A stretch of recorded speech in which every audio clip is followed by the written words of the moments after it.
Кішкентай келін телехикаясы 2013-2015 жылдардың аралығында түсіріліп, көрермен назарына ұсынылған Түркия мемлекеті Саманьоло телеарнасының туындысы. Сериалдың сюжетіне тоқталатын болсақ, кішкентай Зехра кедей отбасының асыранды қызы. Қорғансыз бала осы күнге дейін қуыршақпен ойнап мұғалім болуды армандайды. Алайда түрік халқының көне салт дәстүрі оның барлық арман мақсатын тас-талқан етеді.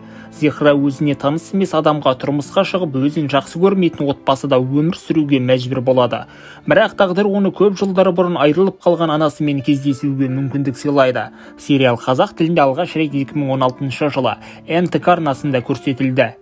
Сериалға Шагала Шимшек, Бенгі Өстірік Аккая, Арда Есен, Арзу Янардақ, Али Шакалгөз секілді актерлар түсті. Жанры отбасылық драма.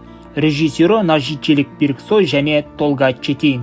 Достар, кішкентай елін сериалының актерлары туралы алдағы уақытта түрлі қызықты ақпарат жариялайтын боламыз. Сондықтан каналға тіркеліп, қоңыраушаны басып қойыңыздар.